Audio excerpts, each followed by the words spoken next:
Hi, it's Kathy from Bishopstone Yarns. I'd like to welcome you all here to this podcast called Bishopstone Yarns. This is a podcast mainly about knitting, spinning, other fibre crafts, and sometimes some sewing and other crafts that I might be working on at this point in time. For those people who are a returning viewer, hi, it's really great to see you again. It's really lovely to have you here and joining me in this little corner of my studio. If you're a new viewer, welcome. It's lovely to see you. It's always great to have new people here, new friends, and I hope you enjoy the podcast. If you enjoy the podcast, you can give it the thumbs up, give it a like. And also, if you're not subscribed, you can subscribe, and that helps me out and also kind of helps other people find this little YouTube. Now, where you can find me around the internet, you can find me on Facebook as Bishopstone Yarns, and the best place to find me is go straight from your Facebook page and search me. Don't Google search me, because if you can look up the Bishopstone Yarns, it comes from an internet search. That's not me. And you can find me on Instagram as Bishopstone Yarns.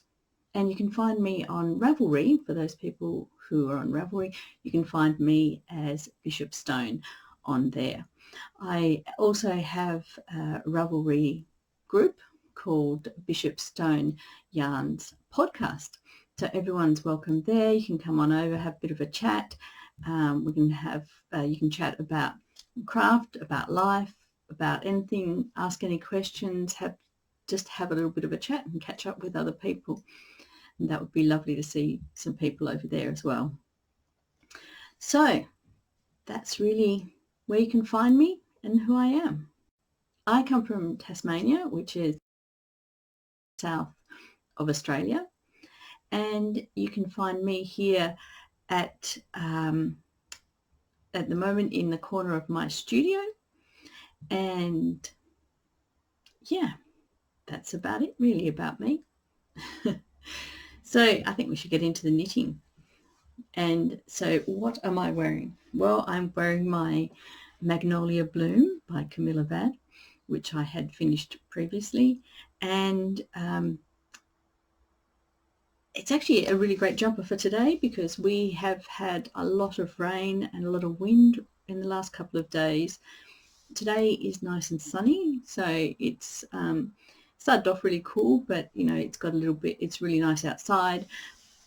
But at the moment, the sun hasn't come around to my studio. So this jumper actually is that great kind of in-between kind of jumper. It keeps me really nice and warm. It's not too heavy. And yeah, it just is good. So I'm really, really happy with my Magnolia Bloom. So we should probably go into we'll go through some of my finished items, some of my works in progress. And you can see here behind me, I have finished my Ranunculus. So for those of you who haven't made a Ranunculus, I know there are so many people out there who have. There is the Ranunculus. And of course, so many people have knitted this. And there's so many different options as well. You can have ones that are long sleeves, short sleeves. The pattern can also is like you can have a really, really short body on it, or you can knit it a little bit longer. So this is my one here. Now the yarns that I was using for these, for those people, I know I've talked about this before, but these were the two yarns that I was using, and these were two of my weaving yarns, which have been sitting around for a while. So I thought I would have a go. This one's the mohair, and this one's 100% wool. Now, I was saying before how this one here, this one doesn't have any labels on it, so I'm not sure where it's come from, but all I know is it's mohair. This one has got a little kind of stamp on the bottom, which is L.McGregor. And I did go and have a little Google, and I found out that J.L. McGregor was a Geelong-based mill. So Geelong is on the mainland of Australia in Victoria. And so they closed in the early 1990s. So this has been sitting around for quite a while. And the McGregor's carding machine, which, so when he closed down, the McGregor's carding machine now lives and works at the Nundle woolen mills. And they're near Tamworth in Australia.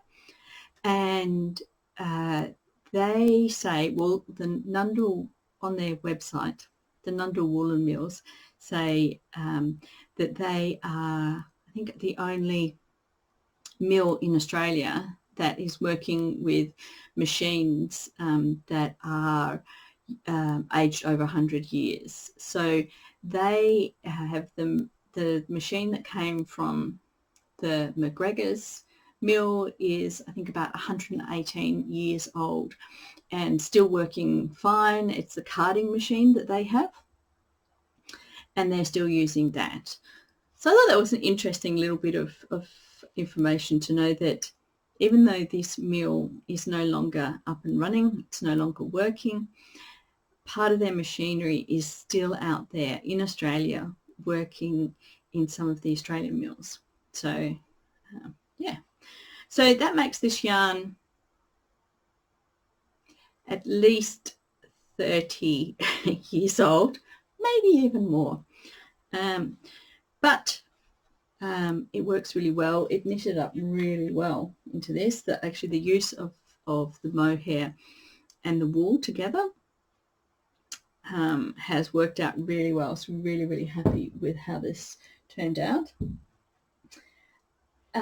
As you can see, when I first started, I redid the neck, because the first time I did the neckline, it was going to be too small and it just wasn't going to fit me at all.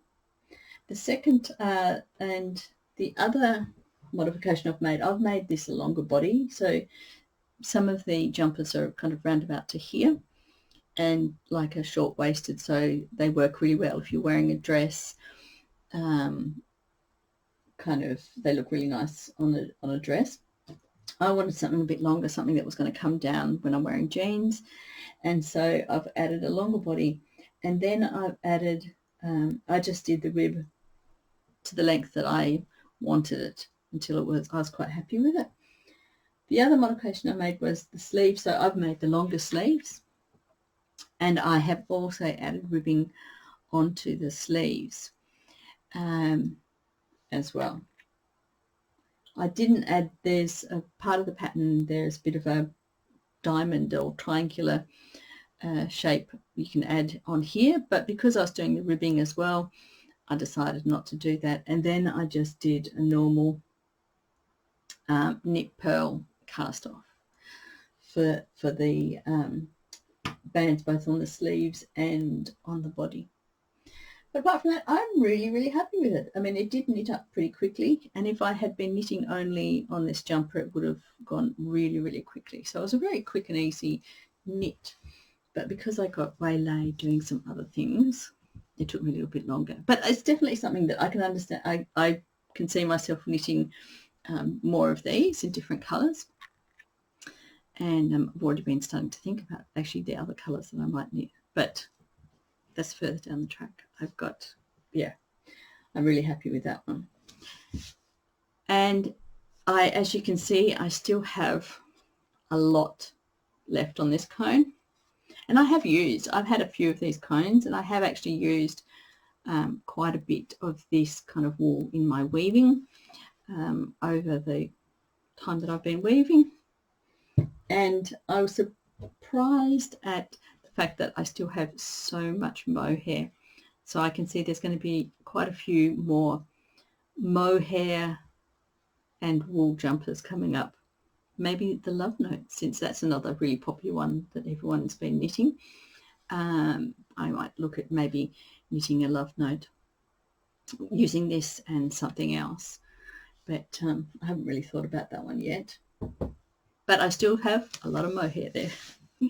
And so I could even take that white mohair and dye it up and use that with a kind of different coloured yarn, like a deeper kind of coloured yarn of wool as well.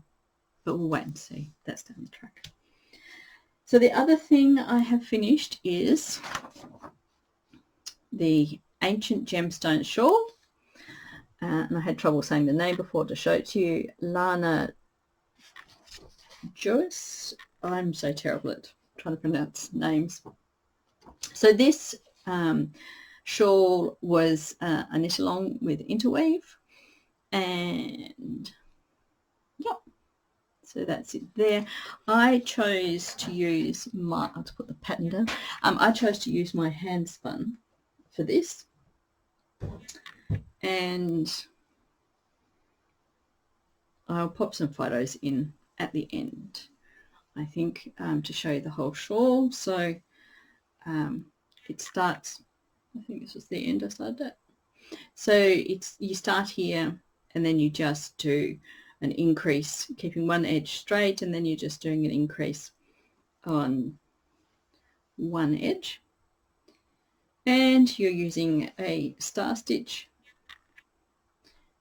pattern and a slip stitch pattern in here. But it works out so well for hand spun. This is so soft and lovely. I've only given it a really light iron on the edges, not so much on that edge, but maybe on, where is it, on the cast off edge I gave it a light kind of steam iron, just so to stop this edge from curling. I mean, I could have come along and put a purl row in here, or a couple of purl rows, and that, I think that would have helped. But overall, I'm really, really happy with it. So there are so many different ways you can wear this. And at first I thought it might be too big. And one of the things about wearing the Magnolia bloom today was I thought it would show this the colourway off of this really nicely. And actually, this is perfect for a day like today where it's so cold, quite cold in this room.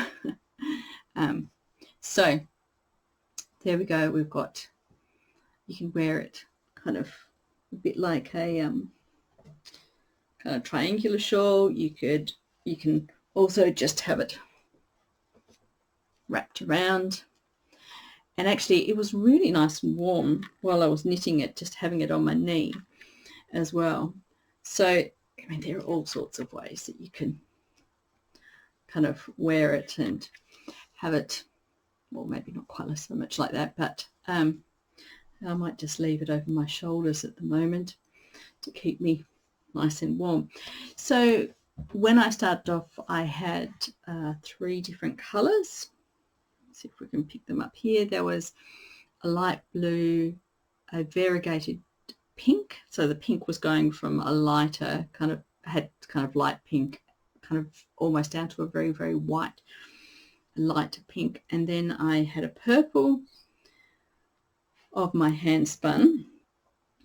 So these, I think the balls were left over from some other projects, but they all went together really well. And all that I've got left over is this amount here.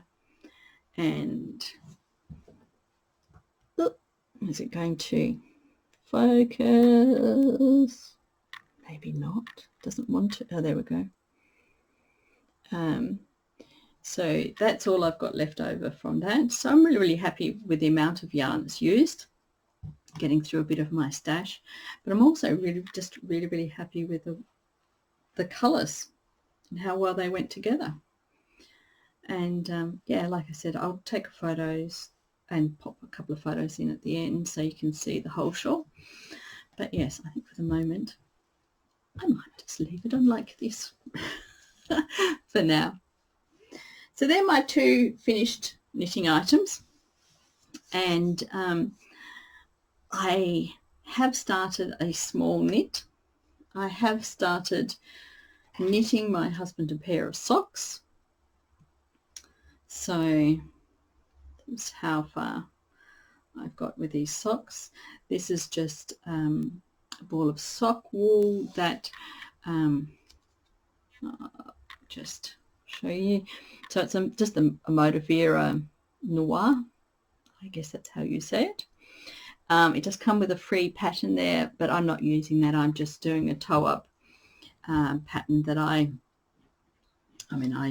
usually knit socks toe-up and 2 at a time, only because I find it easier, and also it helps me because especially if I'm kind of not quite sure about if I've got enough yarn, it's easier to go toe-up, because then by the time you get to the leg of the sock, you can just knit until you get to the end. Whereas sometimes I have found when I've only got smaller balls, if I start from the top and I start knitting down the leg, by the time I get to the foot, I can get a bit concerned that I'm going to run out of wool before I get to the end. Now this wool has come out of my stash, which is good because I'm really happy to be getting through my sock stash. But this sock wool, even though it was in my stash, it originally came out of my mum's stash. And that is the problem when you have lots of crafters in your family. So my mum had quite a stash of sock wool, and now that she's no longer with us, I now have quite a few of her sock wools to get through. As I've said before, brown's not really my colour, so I'm really happy to knit this up for my husband, because it's really not my kind of colourway. I'd rather not be wearing brown socks, but he's quite happy with them. Now the problem that I encountered with these socks while I was knitting them was because I'm knitting them for someone else, and I'm knitting them on 2.25 millimeter needles. And what I usually do is when I'm knitting for myself, I know exactly how many stitches to cast on, how much my tension, I know everything to fit my size foot. And I did have a template that I had created for my husband before we moved, and I couldn't find it. So anyway, I took another template, so I just got him to stand on some cardboard. I drew around his foot, and so then I had the length and the width of his foot.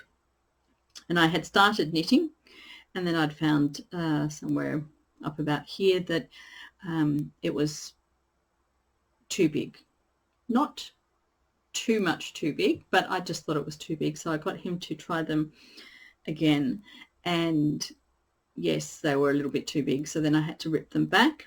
Now I have made a little video showing me how I rip them back, and I'm going to add that in here.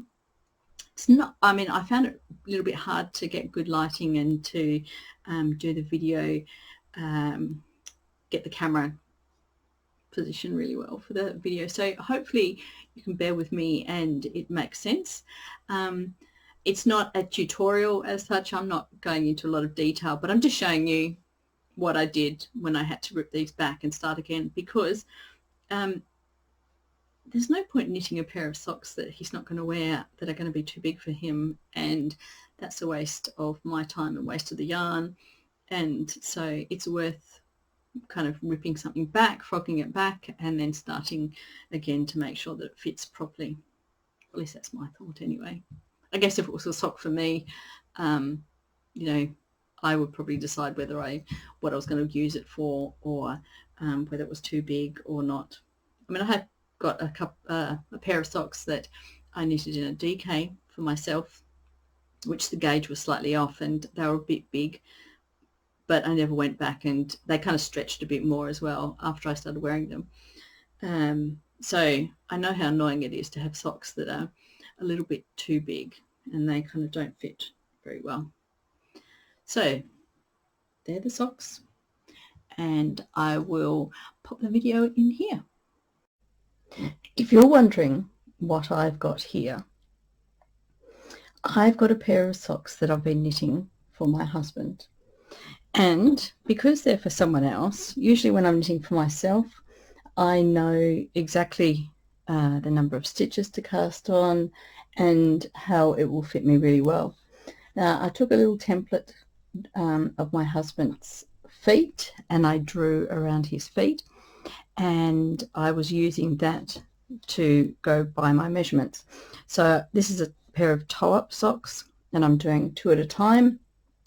So I cast on my stitches and then I've started increasing 1 stitch on each side as I go until I checked it on the template and it seemed to be okay. I did a little bit extra knitting and I thought it seemed a few stitches too big or too wide across here.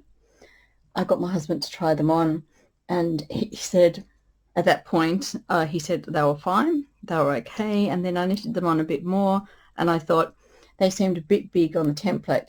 So I got him to try them on once more and then he did say, yeah, they were a little bit big. So what I'm going to do here is I'm just showing you what I do. I'm going to have to rip back until here. So I've knitted up until here and I'm going to rip all of this back to here to the end of where I was doing my increases, and then I'm going to take back I think about 4 rows of my increases, and then hopefully that will be roundabout, so I'll have 4 stitches less on the width of the sock, and I think that'll be perfect. That'll be fine for the size that I'm looking for. But just thought I'd show you how I do it. So you can probably see I have used I've had 1 needle around the top here for my 2 socks, and I've just used that same needle here to pick up the stitches in the line as to where I'm going to rip it back to. So it's a bit like a lifeline for those people who knit lace and things like that. You can put a lifeline in, and so if you make a mistake you can rip it back. So in this way I'm just using the needle as a lifeline. So all I've done, just as a demonstration, I'll just show you, all I've done is, better put it back in shot, is I've just taken on, you can see on each stitch here, there are 2 legs on each stitch, and all I've done is lift up and catch 1, and then I miss the next leg in that stitch, pick up the next leg, and then I miss the next leg, pick up the next one. So really what I'm doing is it's like you've got a loop and you're picking up just one side of each loop. So it's like I'm just picking up like the front stitch of each one of these stitches, but I'm picking them up hopefully in a line, and so I've picked up hopefully all the stitches in a row. That's 1 sock, here's the other sock. Now that I've picked all of those up, then I can take my needle off here. I can just slide these across.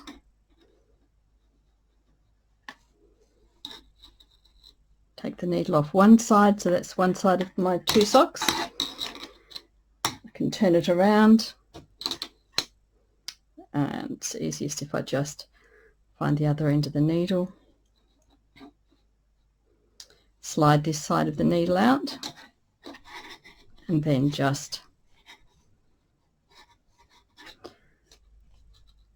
I just slip all those stitches off. That's 1 sock, then slip all the stitches off for the 2nd sock, and then I've still got this 1 needle that I've been knitting on is still across all of these stitches and across the other side as well. It's a bit hard to see because it's a black needle, but it does run, I think you can kind of see here, runs in along here. So what I've got at the moment is all of these kind of live stitches here at the top, and then I've got my knitting needle in along here, along the line, on both sides, picking up each stitch. If you can kind of see that. So that what I can do is I can just go ahead and frog my socks back to the place where I've got it all waiting on this needle. Now, if I've done it correctly, I will have picked up every single needle, every single stitch onto the needle, and it will all be in a really nice even row. Sometimes that works and sometimes it doesn't. Sometimes I can get back there and I can find that I've jumped a row, because sometimes it's a little hard to tell that, you know, if you're going in a straight line, but that's okay, because I can just pull back to where, as far as I can, and then I just work backwards, go do another round with using my needles with the round to make sure that I've got every stitch from the same round. It probably sounds a little bit complicated at this point in time, but it's not that complicated. So you can see I'm just unpulling one sock at a time at the moment, and it's so sad, isn't it, to have to unpick all that knitting that I've been doing. But on the other side, there's no point having a pair of socks that are going to end up being too big and my husband won't wear them, so that's more of a waste. So you can see I'm getting closer now to the end. I will keep going. I'll see how I go. Okay, so I can see here that I've missed, I've got a few, probably a little bit hard to see, but I've got a few extra stitches. Oh, well, no, I can't really show, but I've got a few extra stitches here which I'll just go back and redo with my needle when I do my next round. So they'll just pull out, and then I just have my stitches from this needle, or this sock here. I've got, there's the live stitches up on this end. Maybe if I can put it down to show you. So I've got my live stitches there that I will unpick or unpull in a minute and get back to the needle. I have wound my ball back, all the yarn, the excess yarn back onto my ball, and put it to the side. Now I've just slipped, this is the first sock, I've slipped all the stitches back onto this needle here. Ooh, see if I can do this without my camera keep readjusting. But on the second sock, I don't know if you can see, there's an extra line here of live stitches. So obviously I've picked up one row further back, and I can just undo, just pull those stitches out, and then if I turn it around to the other side, you can see I've got some live stitches here as well.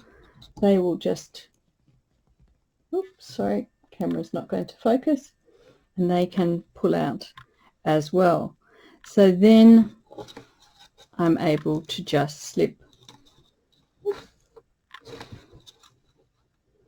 all of those stitches from the second sock back onto the same needle as the first sock, if that makes sense.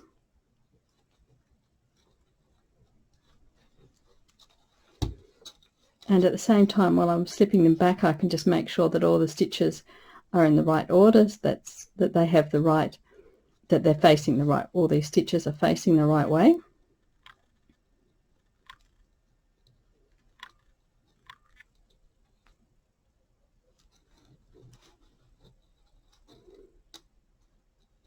And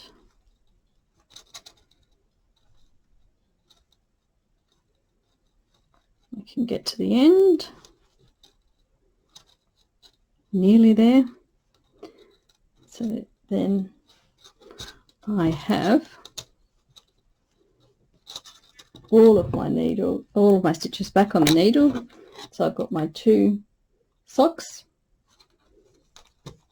on my needles, ready to start stitching again. And my camera is not going to focus on that. Hi, well, I hope that video made some sense and that you could actually see what I was doing. And yes, well, that was it. That was the ripping back of the socks. I've now knitted back to where I had started from, and so I've just got the rest of the sock to do. Hopefully that won't take me very long, but then again, other things do seem to creep in and take over my time. So what else have I been doing? So that's all the knitting that I've been doing. I have made only one of my blocks for the Farmer's Wife sampler quilt. I have been trying to get at least 3 or 4 of these done a week to try and keep up with kind of get my way through all the blocks. But this week I only got one done. And actually I found when I was making this one, even though I really enjoyed making this one, I think I was quite tired when I was making it, and I really had to stop and rethink each time I made a cut. So I had kind of cut a few pieces out incorrectly. I hadn't measured them properly, and then I had to go back, and then I think I lost my kind of what's the word, my flow with the sewing, because I just think I was really tired at the time, and it probably wasn't the best time to be sewing. I had wanted to get, a couple of blocks made, one after another, but it didn't really work. So I have to get back into it and make a few more blocks this week to try and keep up.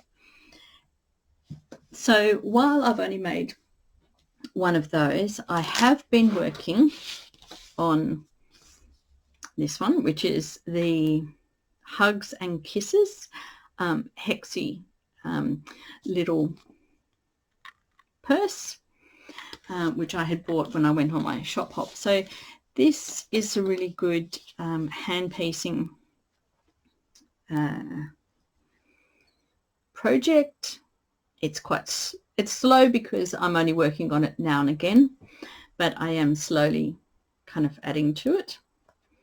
I have cut out, so this will be the back of the purse. This will be the front of the purse. Well, I guess let me pop it around this way. So this will be the front, and this will be the back of it. So as you can see, I mean, I don't have that many more hexagons to add to this to make it the right size. I am trying to decide on the designs and the fabric as I go. So and then on this one, on the back, there are going to be, can we see this? Well, there are a couple of little hearts, which I have popped some material onto the little fabric. I've cut the shapes out on the little iron-on fabric, and then I will just fold it over, glue it down, and then sew those on by hand. So there's going to be 2 of those. There's a larger one as well that'll go on there, and then there's a little bit of rec as well that'll go on there. So that's just something slowly that I'm working on, just a little bit now and then when I have a bit of time, or when I go out and I take it with me, because it's a small enough project that I can take with me and just do a bit of hand sewing. And then the other thing I have been working on is did go into the city and have a look at one of the local quilting and embroidery shops called Threads, and I bought myself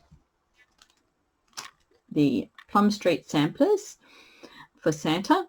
And I really wanted to, I've been watching a few of the Floss Tube YouTubes, and I thought, oh, it'd be really nice to have a little bit extra to add to my Christmas display. And then I saw there was a whole range of Santa. So I went into the shop, and it was really, really hard to decide which Santa or how many Santas to buy. I almost bought the booklet that actually had, I think they had like 6 or something Santas in there. But anyway, I decided on this one because if you can see there, he's got a little sheep with him. And all things sheep, of course. I love sheeps and frogs and, oh, well, this could go on anyway. But anyway, so I thought he was absolutely gorgeous, and so I was really, really happy and excited to get into doing some cross-stitch again. I had done some cross-stitch years ago. I think I was about 17 or 18 when I first did some cross-stitch in Denmark. And Denmark has a really strong tradition of cross-stitching, or at least it used to. Some really great designers, and there's is it Eva Rosenstadt and Clara Weaver, who had a lot of beautiful designs and table runners, and I remember there was a gorgeous table runner that had swallows all in a circle, kind of like swallow flying kind of round and around, and I just fell in love with it and things like that. Anyway, but I haven't done any cross stitch for quite a while, so I got the pattern and got the material, and I have started. If I can show you there, the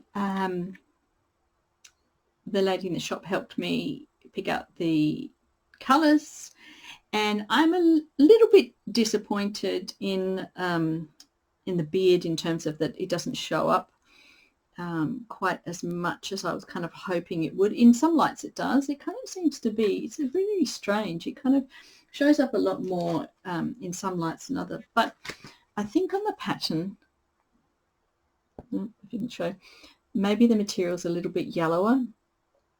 The material I've got is a little bit more grayer, I guess, a bit more flecked and grey. What I am using, and because I'm new to this, I have to have a little look-see here.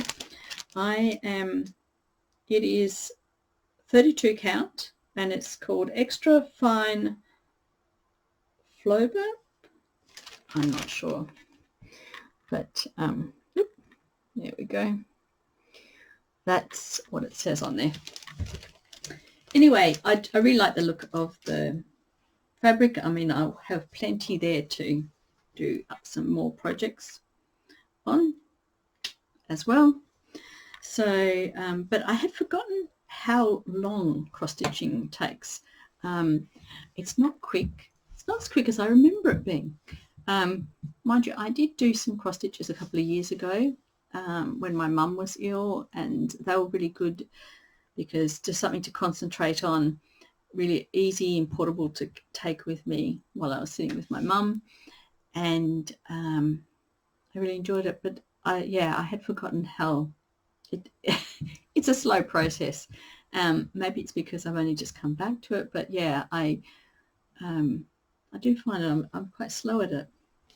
And the other thing, I was about saying, and here's the all the threads. Oh, they look a bit tangled and stuff, but I've got all the threads on, wound them onto bobbins, and I've actually finally bought my very first little ring binder here to hold them all together. Usually in the past I've just had separate bits of threads and that, and they've just been in separate piles just hanging around, and then you have to go through each one, whereas at least here I found it's much more organized, and I'm really happy with that.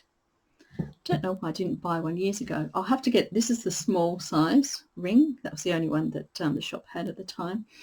I'll have to look for a larger one as well, because my other embroidery project that I'm working on, which is a pillow, which I haven't touched for quite a while, I do need one of the bigger kind of rings. The other thing I did while I was there was I did buy another kind of linen, and this one is I guess the colour is Belfast. It's a 32 count, and just show you.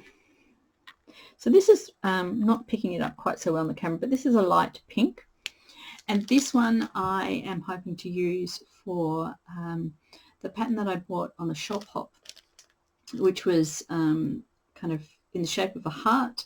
It has a little pocket at the front and some embroidery, and it's where you can keep your scissors. So in the pattern, the front is a light, kind of like a pinky colour, and the back is a darker colour. So I'm just thinking, because I've of course got to finish my Santa first before I move on to the heart, but I've been wondering about just dyeing a piece of this material here, either with some tea or coffee, to use for the darker colour in the background, so this light pink would be at the front, and then this material dyed a little bit darker would be the one that I would be using for behind the little pocket. So I'll wait and see how that goes. I've got plenty of time to decide what I'm going to do with this, because I don't think Santa is going to be finished soon.